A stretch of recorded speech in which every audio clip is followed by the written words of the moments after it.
Berkisar tentang rutin hariannya, Puan Aini Jamal akan mengurus dan mengemas rumahnya. Sebagai peneman di rumah, Puan Aini Jamal akan menjaga cucu kesayangannya itu. Dengan ini, Puan Aini Jamal tidak merasakan kesunyian di dalam rumahnya. Mula-mula ibu tunggal ni memang kita kawan-kawan tu ramai yang saya dapat tahu semua ibu tunggal. Jadi saya berbincang dengan kawan semua, kita buka satu persatuan lah, yang persatuan namanya persatuan yang saya masuk sekarang ni, Persatuan Ibu Tunggal Nur Kasih Negeri Perak. Jika ada masa yang lapang, Puan Aini Jamal akan meluangkan masa dengan ibu-ibu tunggal lain dalam persatuannya itu untuk memberi nasihat dan sokongan moral. Kebiasaannya, ibu-ibu tunggal ini akan datang ke rumah Puan Aini Jamal sendiri. Sikap Puan Aini Jamal ini menyebabkan ibu-ibu tunggal dalam persatuannya itu menjadikan Puan Aini Jamal sebagai idola dalam hidup mereka. Puan Aini Jamal dan pengerusi persatuan telah menubuhkan persatuan ibu-ibu tunggal ini kira-kira 10 tahun yang lalu. Persatuan ini dinamakan Persatuan Ibu-Ibu Tunggal Nur Kasih Negeri Perak. Puan Aini Jamal merupakan setiausaha dalam Persatuan Ibu-Ibu Tunggal Nur Kasih. Setiap tahun persatuan ini mendapat sambutan yang hangat sehingga kini. Aktiviti-aktiviti dalam persatuan ini sentiasa aktif. Bilangan ahli Persatuan Ibu-Ibu Tunggal Nur Kasih ini mencecah seramai 250 orang. Kami sebagai Persatuan Pertubuhan Ibu Tunggal Nur Kasih akan memberi kerjasama pada ahli-ahli yang berminat untuk berniaga. Contohnya macam Puan Aini yang dari dulu sampailah sekarang dia buat berniaga frozen, dan memang dia rajin, memang banyak dia punya pelanggan-pelanggannya. Jadi kami bagi sokongan moral dan juga kursus-kursus yang berkaitan dengan perniagaan dia, dan juga kadang-kadang kita orang datang berjarah nolong apa yang perlulah dia buat. Kadang-kadang dia memang tempahan dia banyak, kadang kami penduduk sekitar pun selalu juga pergi mengunjungi dia.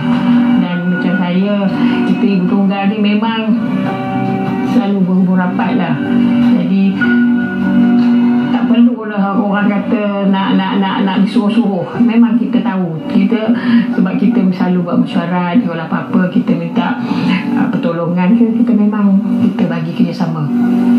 Macam Puan Aini sekarang ni dah berjaya lah kepada kita orang seorang wanita, iaitu contohnya daripada Ibu Tunggal Jajak Ikon kami.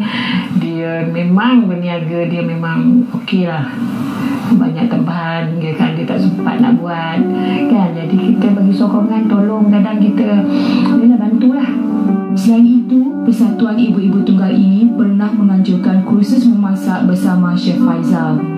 Oleh itu, Puan Aini Jamal mengambil kesempatan untuk belajar membuat roti canai segera dengan lebih baik. Di antara kalangan ibu-ibu tunggal di dalam Persatuan Ibu-Ibu Tunggal Nur Kasih, Puan Sabariah binti Lamin merupakan rakan yang paling rapat dengan Puan Aini Jamal dan juga memegang jawatan sebagai bendahari dalam persatuan. Mereka selalu berkongsi pendapat untuk memeriahkan lagi suasana dan aktiviti untuk Persatuan Ibu-Ibu Tunggal Nur Kasih Negeri Perak. Menurut Puan Sabariah binti Lamin, Puan Aini Jamal merupakan ibu tunggal yang banyak berjasa dan memberi tanggungjawab sepenuhnya dalam Persatuan Ibu-Ibu Tunggal Nur Kasih Negeri Perak ini. Beliau banyak memberi tunjuk ajar dan bekerjasama untuk membangunkan perniagaan ibu-ibu tunggal yang lain.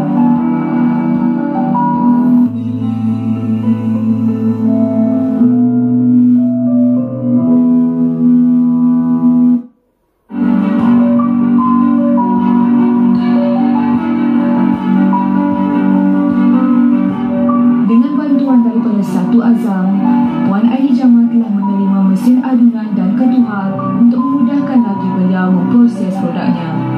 Agensi ini telah menyumbang dan membantu beliau untuk membangunkan perniagaannya. Kalau kita tengok ibu tunggal saja di bawah Kementerian Pembangunan Wanita, Keluarga dan Masyarakat, kita ada satu plan tindakan pemerkasaan ibu tunggal.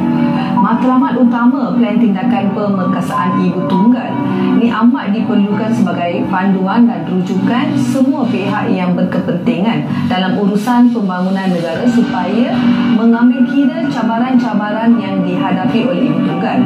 So, maka boleh dikatakan plan tindakan ini melibatkan kerjasama dan komitmen agensi kerajaan, institusi pengajian tinggi, NGO dan sektor swasta dalam memastikan kesejahteraan ibu tunggal diberi perhatian sewajarnya di setiap peringkat kitaran hidup mereka selaras dengan arus pembangunan negara. Itu adalah boleh katakan sebagai matlak di mana sepatutnya ibu tunggal ini diberi perhatian sewajarnya lah di setiap peringkat kitaran hidup mereka selaras dengan arus pembangunan negara.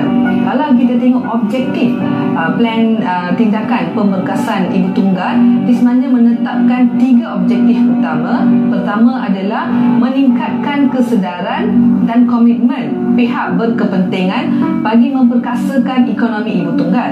Kedua, meningkatkan kesejahteraan sosial ibu tunggal dan meningkatkan penyelidikan dan penyelarasan pembangunan bagi golongan ibu tunggal. Waktu berputar